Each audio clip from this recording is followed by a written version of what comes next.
Spring training is winding down and opening day is almost here, folks. This is the Phillies Talk podcast presented by Team Toyota. He's Jim Salisbury, and I'm Corey Seidman. And we got some news early this week about opening day and about the Phillies' first turn through the rotation. Joe Girardi officially naming Aaron Nola his opening day starter.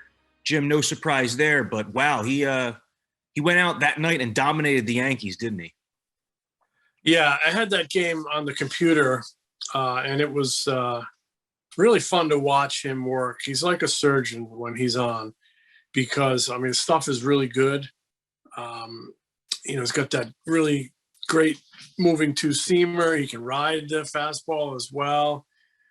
Breaking ball, changeup. Everything was right on point, and I just loved watching the way he painted the outside corner on really good right-handed hitters like, DJ LeMahieu, one of the best hitters in the game. I think they were teammates at LSU. But, he really dialed it up on Monday night. Got the official news during the day there was an opening day starter. No surprise there. We knew that was coming. You just had to do the math. And he earned it. He's earned it. It'll be his fourth one. He deserves it. And it'll be his third one against the Atlanta Braves. Mixed bag. 2018 was rather infamous, pulled in the sixth inning with a 5-0 lead at 68 pitchers by manager Gabe Kapler. And I don't think it's unfair to say Gabe's time in Philly seemed doomed after that. He just got off on the wrong foot, I should say. And the next year, 2019, Aaron Nola beats the Braves. And then last year, he was the opening day starter in, I guess it was, July? And lost to the Marlins. So it'll be his fourth one, 27 years old. I think he's primed to really maybe have the best season of his career because he's got the experience, he's got the stuff, he's got all the ingredients. Now it's just time to go out and do it. Yeah, you loved to see that came against the Yankees lineup that had LeMahieu and Aaron Judge and Aaron Hicks and Giancarlo Stanton and Gleyber Torres because, the Phillies have played 11 games in camp here against the Tigers, Orioles, and Pirates. And I know that in spring training, you're not playing your starters every day, but those teams are among the three worst in all of baseball. So it's almost like you look at it, it's like for a pitcher, you don't want to develop a false sense of security when you're facing a hitter who would otherwise be in AA or AAA or something. Yeah, especially late in camp coming against the Yankees. I think, these veteran guys who might have been working on things, just kind of breaking in their spikes, as they say, the first few weeks of camp. As opening day comes into focus that last start or two, you really want to get into regular season mode. And he was right there last night, as you mentioned, against a heck of a lineup, the lineup that has a little bit of everything. So Aaron Nola looked really good. You mentioned playing these teams so many times. They play the Blue Jays on Tuesdays. I don't think they've beaten the Blue Jays all spring. I think they're 0-6 or 7. So Zach Wheeler, he'll on Tuesday night look to, do what Nola did, really give it a good kind of final test drive, although he'll have one more down there or somewhere. Maybe he'll have some type of a tune-up, I would imagine. But I think he'll be looking to kind of deal a little bit, especially in a night game. I think it agrees more with the ball players' sort of physiology. They're used to working at night. And then after that, it'll be Eflin and a simulated game on Wednesday. And we've talked many times. I think we both like the top three in that rotation. And they did get some good news, some positive news on Zach Eflin on Monday. Yeah, so it sounds like Zach Eflin could be in line to make that third start of the season, huh? I mean, you asked Joe Girardi, could they hold him back to make the sixth start of the season? But it just sounds like he's going to be on turn, huh? Yeah, it does. Joe sounded very optimistic that Eflin's back flare-up is behind him. I guess he's gotten on a bullpen mound a couple times and felt pretty good. They're going to pitch him in a simulated game on Wednesday, but, he'll be out there going full bore. The reason you do it in a simulated game is just so you can kind of control the setting a little bit more. Spencer Howard will also pitch in a simulated game on Wednesday. And then, if Eflin comes out of that feeling good, which, we think he will, I don't think they would put him out there and say, hey, go at it full bore 100% in the simulated game if he wasn't feeling good.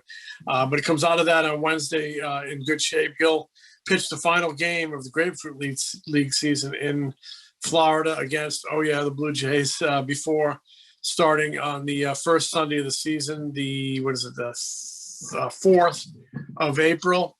And they could have pushed him back a day or two and given him 48 more hours. But Joe says he's confident he'll be ready to go for game 3. So that just tells you, because they're always cautious with guys, especially a pitcher. They wouldn't put him out there if they didn't have a good vibe that he was feeling good. So the fact that Joe's putting him in that third game or saying he expects to pitch him in that third game just tells you Zach Eflin is feeling pretty good. I'm looking at the schedule right now, and with those first 13 games against the Braves and Mets, because of off days, the Phillies have an off day the first Friday and then the second Thursday. If they go Nola, Wheeler, Eflin 1, 2, 3, those 3 guys could end up starting 9 of those 13 games against the Braves and Mets on regular rest, which would have to weigh into their thinking to keep Eflin in that 3 spot, huh? It's possible. Are you saying that they would skip Moore and Anderson?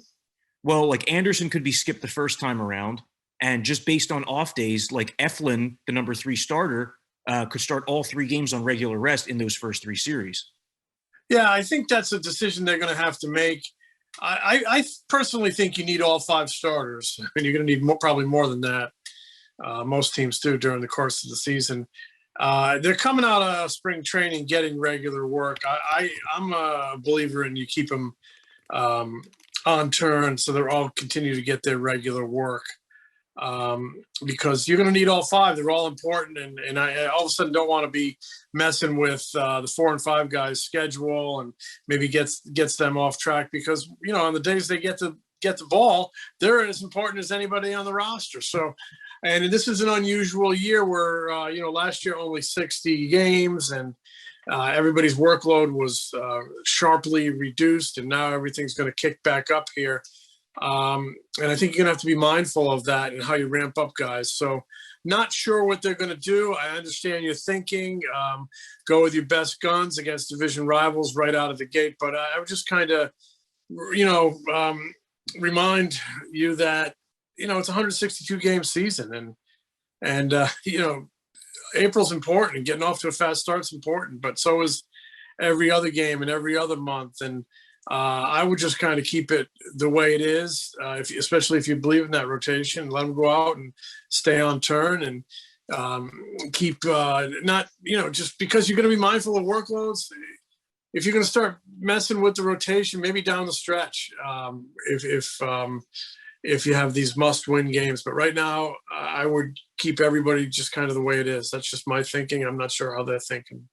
Hey, do you think there's any benefit for the Phillies in the fact that they are not facing any of the teams in their own division in spring training this year with these pods? I ask because, like, the Mets, for example, they faced the Nationals and Marlins 12 times in spring training. The more that you see those pitchers, even if they're just working on things, the more that you see a guy's delivery and you can kind of like understand the velocity, it would seem to give you a better chance against him. This is just such an unusual spring training schedule. Yeah, no question. The hitters, the more they see a pitcher, they build that familiarity. I think it helps them. That's why hitters and pitchers, they study video so they can build familiarity with the opposing hitter or the opposing pitcher. And when you can do that in real time and actually on the field, it's beneficial to both parties.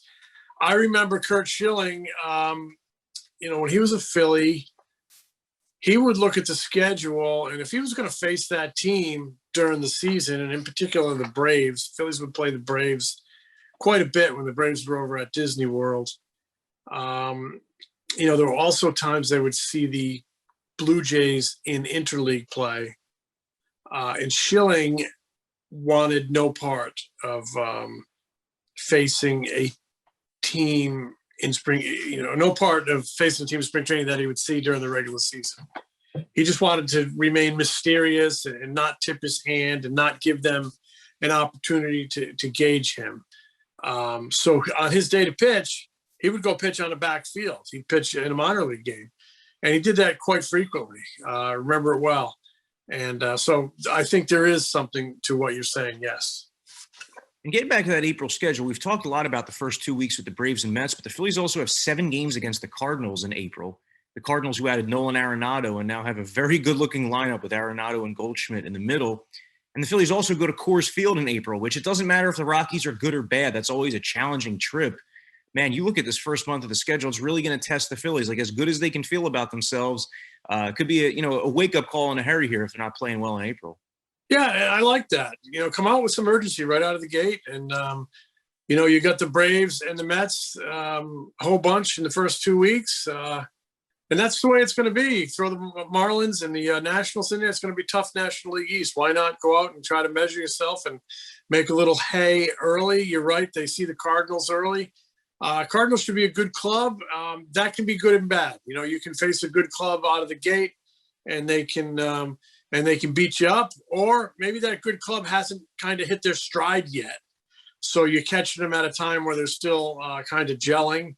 And maybe you can capitalize there. The bottom line is, every night there's going to be an opponent on the field. And you're going to go out and play well against them. You got to rely more on yourself than you do the opponent. You don't rely on the opponent having a bad night or being a weaker opponent.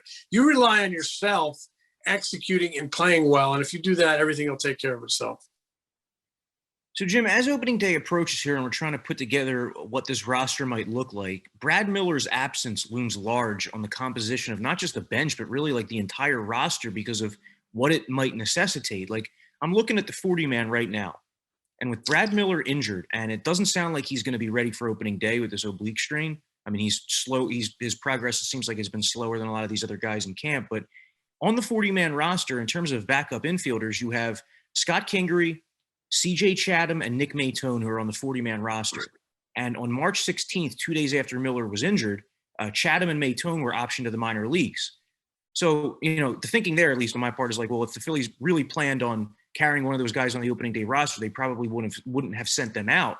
So it just makes you wonder, like, who's going to be the fifth guy on this bench? If you figure that the backup catcher, Andrew Knapp, will be there, and Matt Joyce will be there, and two players who are not the winner of the center field battle, let's say it's Roman Quinn and Odubel Herrera with Scott Kingery starting in center. That's four.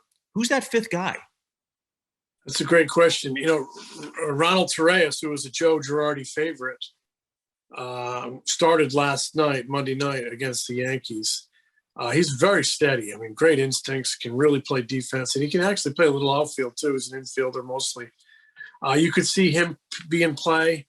We're going to see later this week a lot of guys on minor league contracts are going to have outs in their contracts, or they're going to reach that on Sunday. They're going to reach the minor league $100,000 retention date.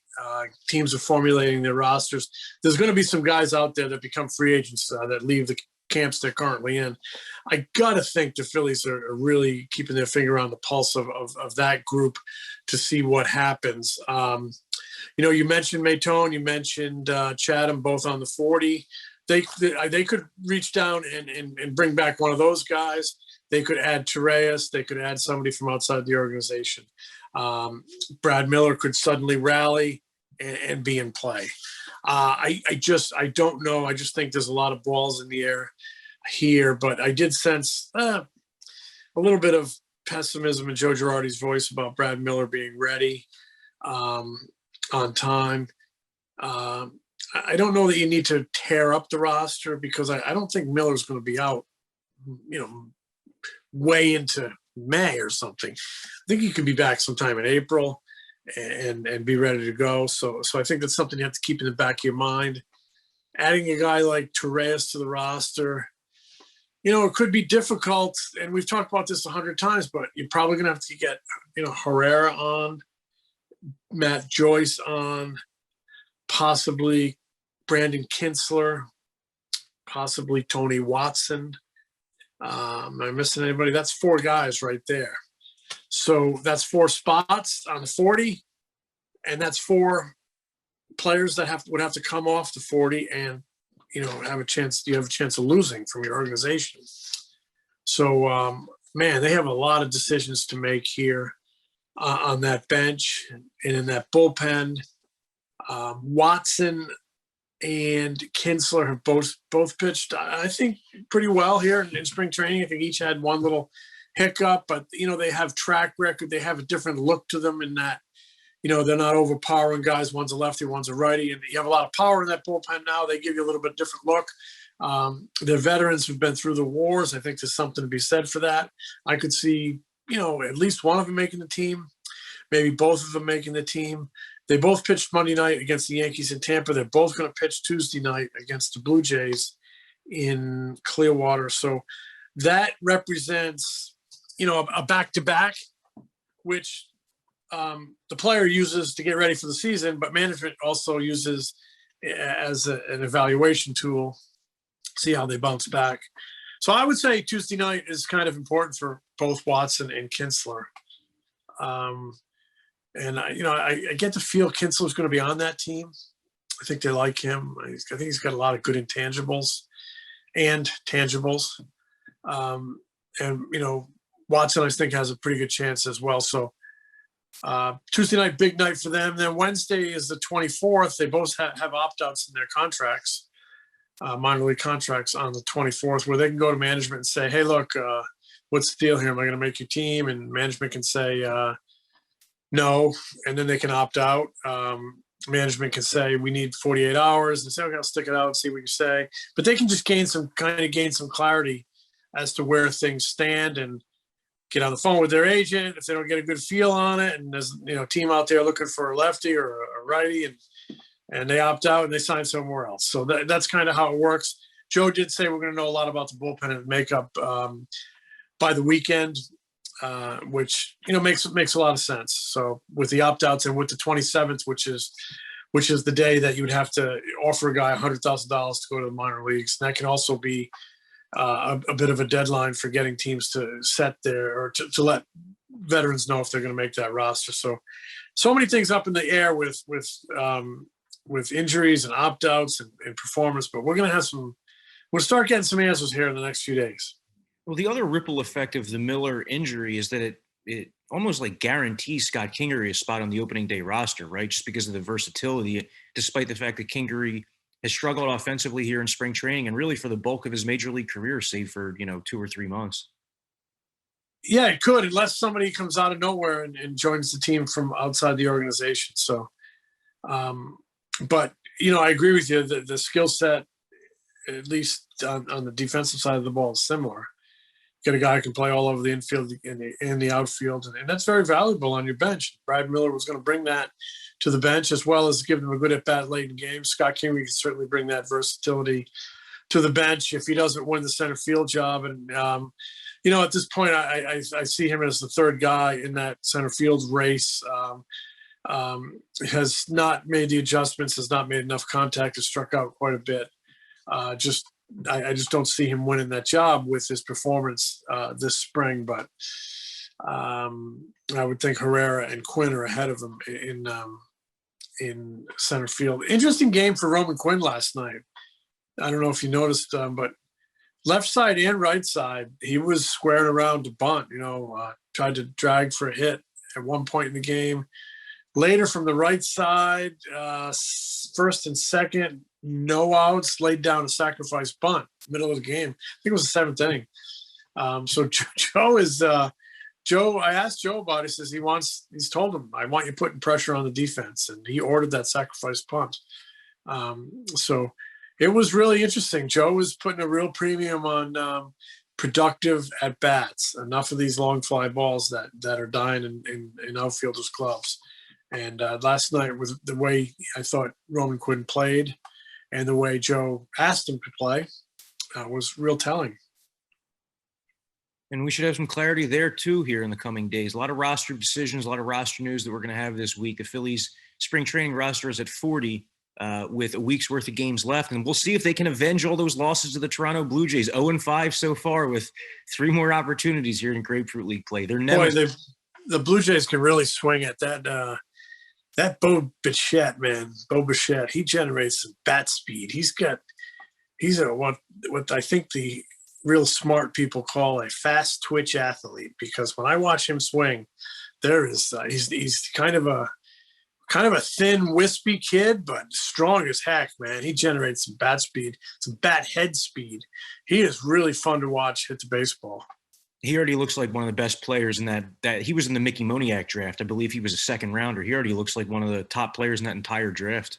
Oof. There was a few in that draft. Shane Bieber was in that draft. Oh, that's true. That's true. That good-looking catcher from the Dodgers. The Dodgers had a great 16 draft with May, Will Smith, Gavin Lux, and Tony Gonsolin. So they did some damage in that 16 draft. Mickey's had a nice camp. Yeah. Mickey's had a nice camp. I think he should go to AAA wherever he goes with his head high, with some confidence, thinking that I need to go out and I should be able to go out and have a good year and continue my development. And there'll be probably 2 openings in that outfield next year with Herrera.